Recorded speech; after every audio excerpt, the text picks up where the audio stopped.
We're very excited to be at Denise Barats' office in Canton, and it's in Canton, Connecticut. Yes. And Denise is a life coach for teen girls. Yep. And we're going to be talking today about raising teen girls and the kinds of things that they face. So welcome, thank you. Thank you for welcoming us. Absolutely. You have a lovely welcome office to here. our office. And we're so happy to have you here. You know, this show is really about helping build stronger families and stronger communities, and we try to bring experts from all different facets of parenting to really talk about what it is that parents can do to help start the conversations that will, you know, help to raise strong kids, and today strong girls in particular. We hope to help our audience develop strategies to talk to kids about difficult subjects. And if you guys have questions, please message us and let us know. You can also email us at info@Yellowbrick.me. We are very excited to have you join us, and we will just jump right in. So thank you, Denise, for having us here. Do you want to just, there was a news report, it was in the New York Times, and it was talking about bad news on good girls. So talking about, you know, the good girl imaging and how we raise boys and girls differently, you know, without even intending to sometimes. How girls, they get mixed messages. So you can be anything you want to be, but you get more praise if you kind of follow in the good girl, you know, track. Girls are praised for being good, boys are praised for being adventurous. And, you know, the article kind of concludes, the best thing you can do right now is acknowledge that this is an issue. What do you think about all that? Absolutely. I think that girls in today's day and age are really, society tells them they can be anything, and that they can do anything they want. They can venture into a boy's world. They need to be good at sports. They need to be academically strong, but they also need to be sexy and beautiful and kind and demure all at the same time. So a lot of what we've done for our girls is given them so many great opportunities, but on the flip side of that is a ton of pressure of trying to sort of do it all. And so that's been a lot of stress. It's funny you say that, because a few months ago in one of our shows we talked about, there was another article that talked about moms kind of doing it all, as you say, so kind of working the equivalent of 2 full-time jobs. Exactly. So that's interesting that you bring that up. Tell us a little bit about what you do. You're a life coach for teen girls. Yes. Tell us what that means. Yes. So what I do is I work with girls who are just sort of struggling with everyday teenage angst.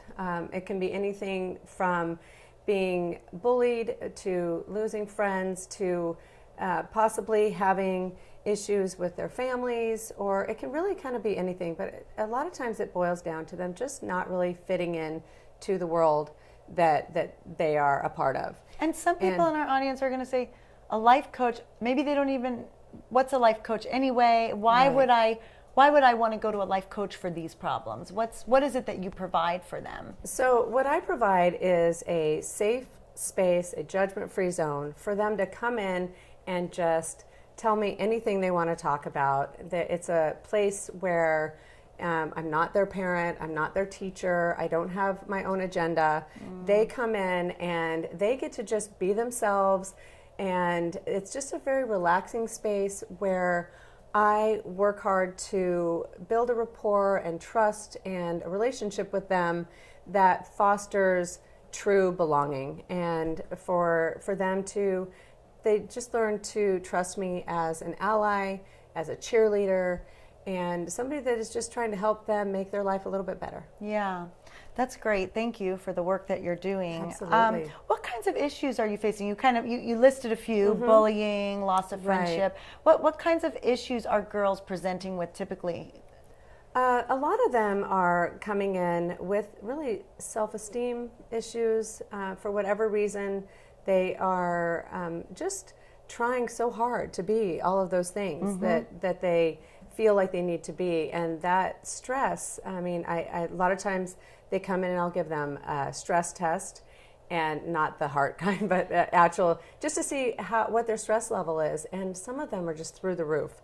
And they are juggling so many different things, and they're doing it well, but somewhere, somehow, that is going to crack a little bit. And so when they come in here, I'm able to provide just that open space for them to do that. A lot of things, it could be dealing with peer pressure. Maybe they have started experimenting with drugs or alcohol. Maybe they're being pressured by in a relationship sexually. It can really be anything. And a lot of times it's instigated by the parents seeing that their daughters are just sort of struggling, maybe pulling back in a way that they hadn't before. And it's amazing how they just open up when they come in. That's a really interesting point. So for parents who are thinking, I'm not sure, does my child need some help? Some of the red flags that parents are seeing and coming to you with are, you mentioned withdrawn. Right. They're withdrawn. Sometimes they're making choices that they wouldn't have before. They're possibly hanging out with a new group of people that maybe the parents aren't exactly comfortable with. They're noticing it can be. Can we talk about that a little bit? Absolutely, Okay. 100%. So your kid is hanging out with, the wrong crowd, right? The parent doesn't like that. Right. But at what point does your kid own that, right? I mean, when does it stop being the other kids being the bad influence? Right. And what do you think? Well, that is something that we actually talk about is that if you are hanging out with a crowd that adults around you find to be off-putting or have a certain reputation, then you are lumped in with them. And so to really consider that you really want to look for friends that have the same values that you do. And yet sometimes those things change. So that's why generally it is the parents seeing that as a red flag. But a lot of times in the way the world is, those are the groups that are accepting them. And yet that's a good and isn't it possible that group isn't necessarily the bad group and that it's just, like you say, this need to be accepted and your own child kind of needs to own up to the behavior that's happening. It's not necessarily a bad influence all the time, right? And sometimes you have to recognize that your daughter might be the one that other parents are talking about, right? But it's easy to say, oh, they did this or they did that, but not my child. Always. So talking about kind of owning up and helping your kid to own up. And having a conversation. Why do you feel comfortable with this group? What is it that you like about hanging out with these girls rather than the ones that you were hanging out with before? And a lot of times it's because they feel like they belong in that group. They can finally relax a little bit. And so, there's always a reason why they're attracted to that. And a lot of times it ends up not being a problem at all. But it tends to be one of the signs that parents look out for. They do. Okay. All right. Well, it's a change. It's a change in behavior and in what they're doing. So now you talk about, a lot of stress. So kids are coming to you with stress. Right. Are you noticing any patterns? Is it academics? Is it friendships? Or is there something that you're starting to see, one or two things that seem prevalent? I feel like in this area, what I'm really seeing is that our girls are from such a young age are really sort of living their lives like they're building a resume. And so they are trying to be so many things. Academically, they're trying to excel, and they put a ton of pressure on themselves to be perfect. There are a lot of perfectionists out there. And they also are trying, they feel like they need to be great at sports. They're trying to do community service.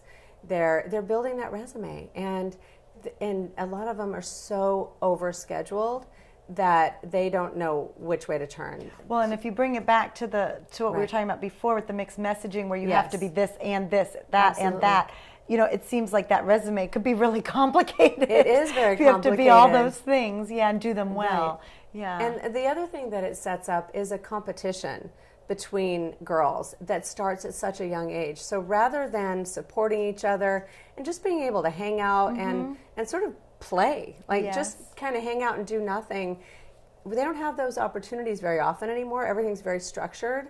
And so they never have that time to truly shut down and relax. So that's great advice for our audience, really allowing kids the time to play. And for the older kids, maybe we don't call it play, but hanging out. Just hanging out with no agenda, no schedule, and just really letting that happen and incorporating some of that downtime into their schedules.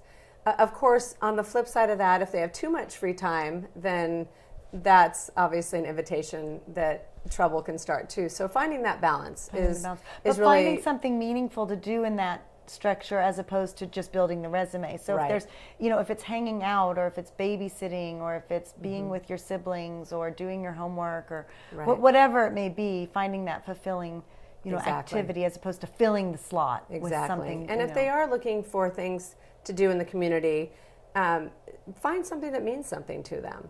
And that's really what it's all about, is to help grow who they are and grow their actual passion and finding that rather than just checking the box. Yes.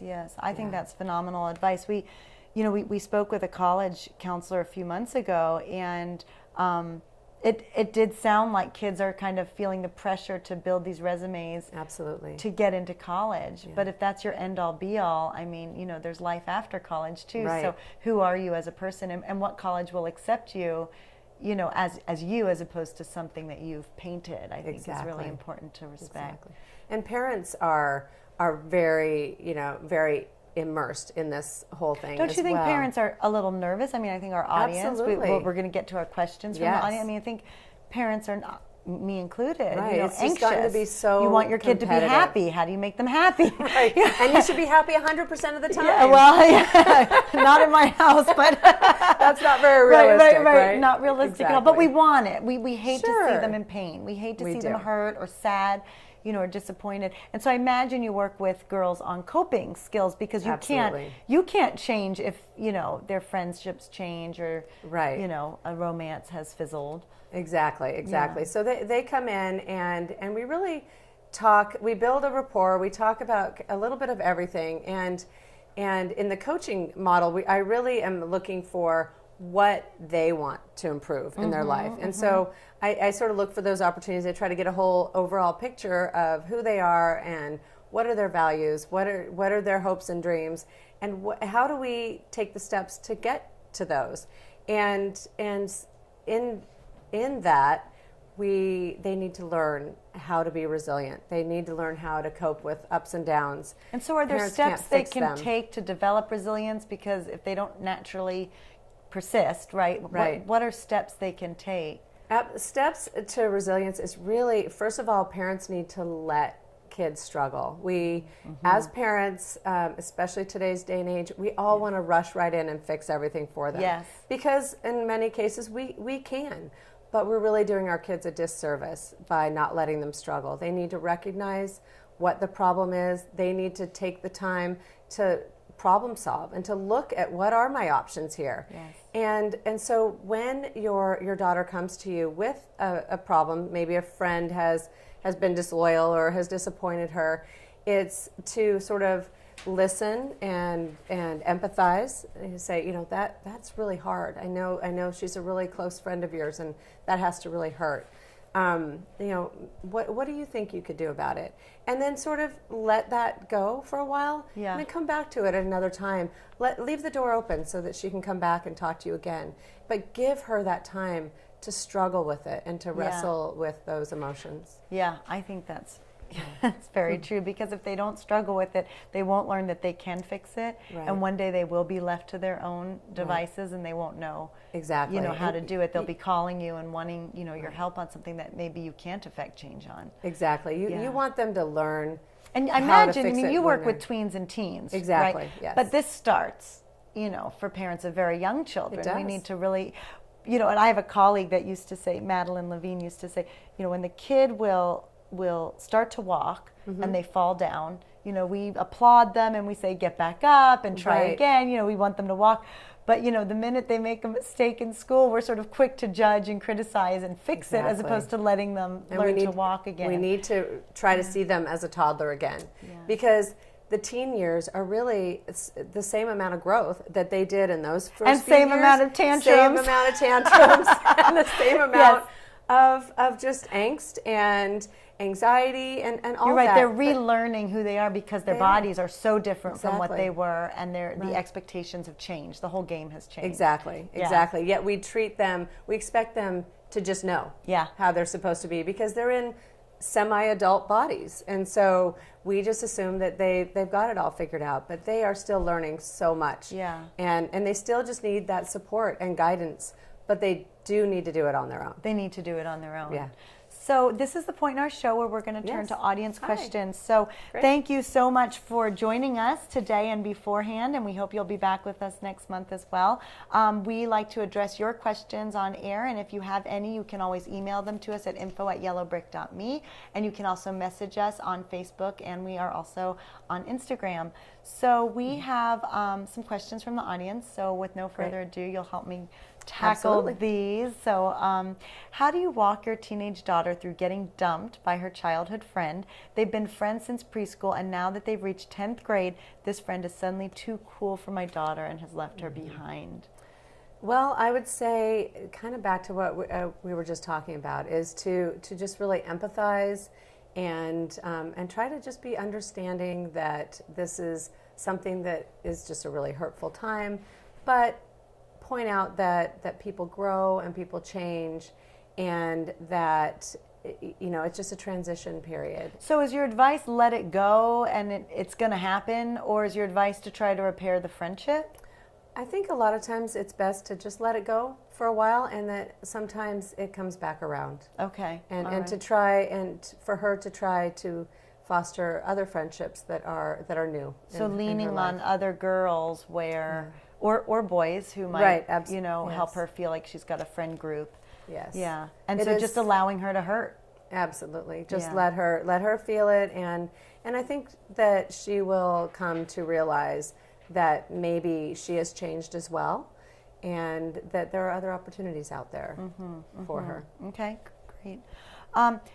This one says, do you think it's appropriate to go through your daughter's personal possessions if you think something is wrong? Now, this is a really, so just the other day we were having a house guest come, and I Yes. went into my daughter's room to clean up, and I was changing the sheets, and then I went in to tidy because you couldn't see the floor and at all, anywhere. Right. And I started to fold things, and I thought to myself, she may not want her sweaters in a pile here, right, as I'm folding. And that's very simple, right? Right. And I'm thinking, you know what? She may not like that I'm in here. Like, it took me to that moment to think, she may not want me in here messing with her stuff. And that wasn't even what I would call personal, Right.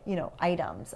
Certainly she wouldn't want me looking through, whatever was piled up. Exactly. Exactly. So what are your thoughts? I think that the door should always sort of be open, but that girls absolutely need their privacy, and that you need to really respect that, unless you have reason to believe, tangible reasons to believe that something is going on, that their behavior has changed, or you've been told that something's going on. And then even at that, I feel that it's important to have a discussion with your daughter first. So if you have the relationship there, which hopefully Yes. you have, but you may not, maybe broaching it with your daughter first. I'd like to go through your room. I'm concerned that you may have X, Y, or Z in there, or Yes. I want to look through your text messages or something. Yes. When we talk with people in the tech world, they say to keep a pretty close eye out on, the interactions, the digital interactions that your kids I have. think it's very important But to... as they get older, maybe pull back a little bit. Well, I think it's good for them to know that you could be looking at any time, that you give them enough rope to where they can live their life and feel safe, but yet that you don't close the door completely, so that if you do want to come back in and invite yourself in to their room, that you don't feel like you're a stranger. And so I feel like, yes, they absolutely need privacy. It's just part of their development, but that it's also part of a parent's job to keep their kids safe. So Yeah. it's really a fine line. If you feel that you really need to, then I think that's probably not a bad idea. But you would encourage the conversation first. Absolutely. If you Yes. felt like you had that relationship. Yeah. Yeah. This is an interesting one because I just heard something on NPR yesterday on working. There's a new book called Odd Girl Out, and growing up and being diagnosed later in life with autism or Asperger's, I think, for the particular one who was interviewed. Oh, okay. So this is interesting. Not that this child necessarily has been diagnosed. How do you approach speaking to girls who don't quite fit in with the popular crowd but would do anything to do so? I don't want to say it's okay to be different when you only want to fit in, but I also don't want to say it's good to change who you are to make others like you. So this child Okay. isn't necessarily necessarily, but I was just listening to this whole odd girl out Right. conversation. Yeah. Right. So what do you do when a kid is so desperate to be popular, you know, and you want to tell them honor who you are, right? Absolutely. I think you do really go back to pointing out that they need to stay true to their values, that we do a lot of work around figuring out exactly what their values are, what's important to them, who they want to be.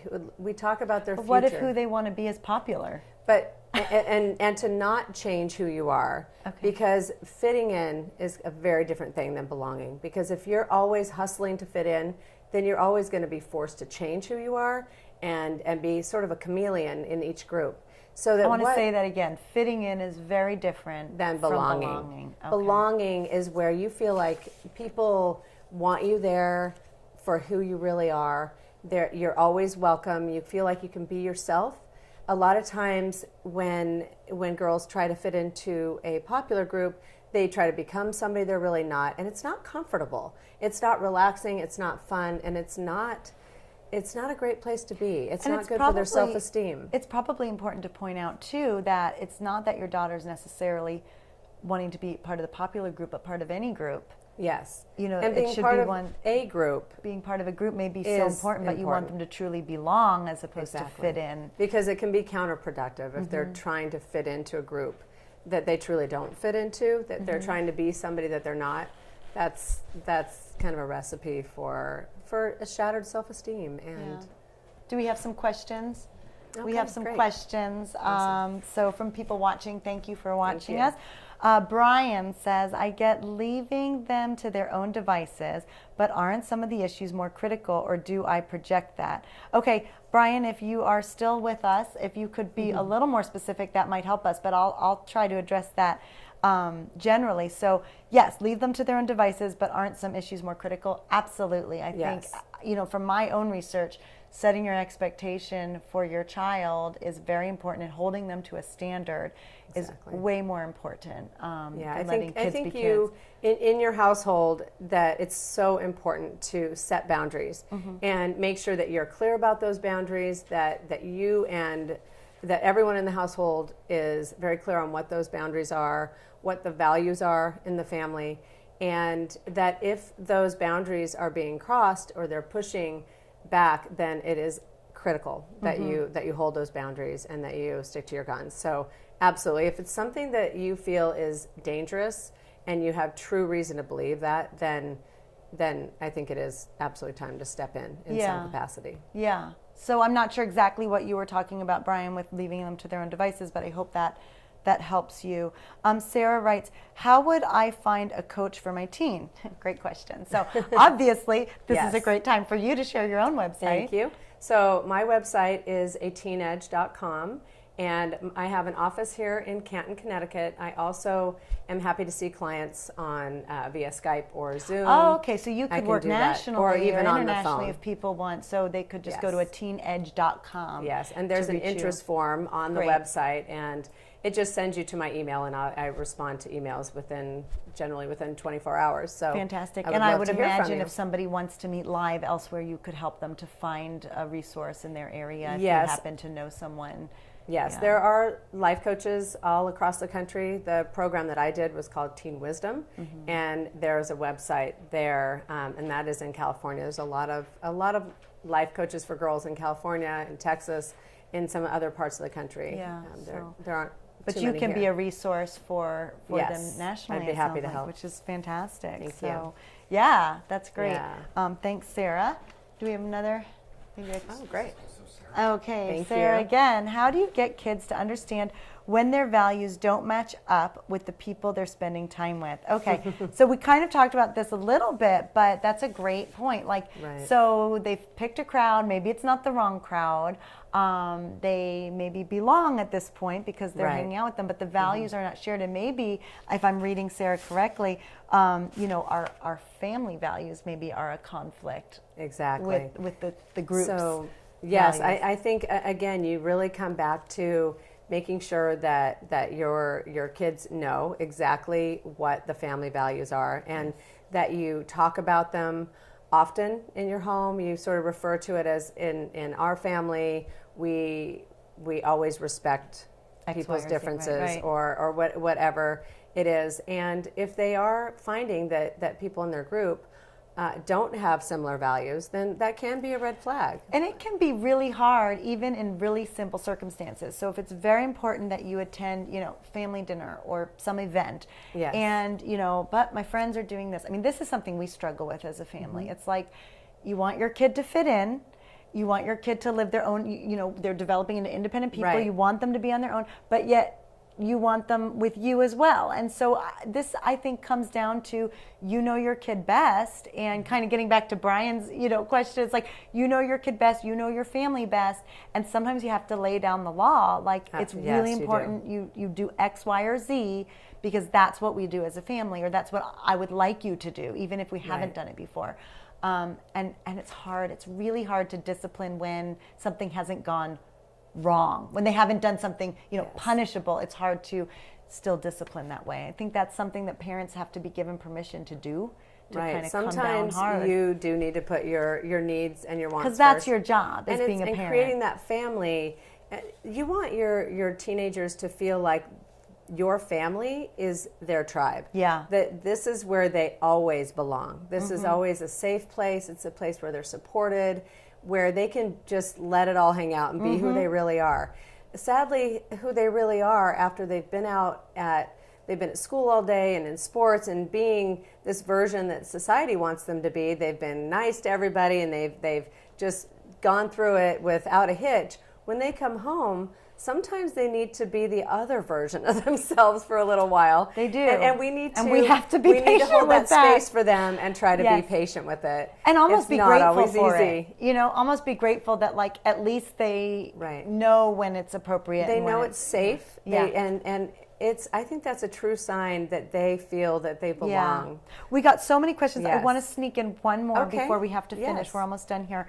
How do I know when it's my 14-year-old's hormones causing moodiness or anxiety, if she needs professional help? So you're one version of professional help. Right. And so we talked a little bit about the red flags. How do we know if they need a therapist or maybe a medical intervention? How do we know? Okay, usually, so I generally see clients that are dealing with issues that are happening just in basic life. They're just struggling with maybe decision making. So that would things be like the that. normal 14-year-old hormones. So, but what's right? So that's normal 14-year-old. But once it gets to where they are moody all of the time and kind of with everybody, and their highs and lows are extreme. A lot of time, or they're incredibly sad, or they've withdrawn from everybody. And around I would them. imagine you would be able to tell too once they come to you if they Right. don't know. So a lot then of you times could what refer out. will happen is I can serve as almost a triage where they may be willing to come see me because I'm a life coach. It's a casual. little more casual. It's a little more low key. It's a life coach is really there just to help make their life better. They're not. The parent isn't saying there's something wrong. It's saying, listen, here's this great opportunity for you to just have a little bit of support and a little extra help navigating this and meeting your goals and getting to where you want to see yourself in a few years. And versus looking for a therapist would be, there's definitely somebody's wounded, there's something that needs to be healed. Or you're worried they're going to hurt Or they're themselves worried they're going to someone hurt else. themselves. And I am trained to look for all those signs, and I have a list of referrals. I have worked with therapists where they provide that piece, and I can provide the coaching piece. So there are definitely different issues that need different Yes. kinds of supports, which that's important to recognize for our kids. Yes. So if you know someone who could benefit from advice in this show and others, please do let them know that we're out there. We thank you so much for watching. We're very excited to have you as part of our audience. Next month, we're going to be talking to Dr. Jen Thompson, a psychotherapist who will be talking about body image and eating disorders. So really important to tune into that and talk about that. And I thank you so much again for having us, Denise, in your office. Thank you, Amy. I wish you a very Appreciate happy it. holidays. Thank you very much. You as well. Take care.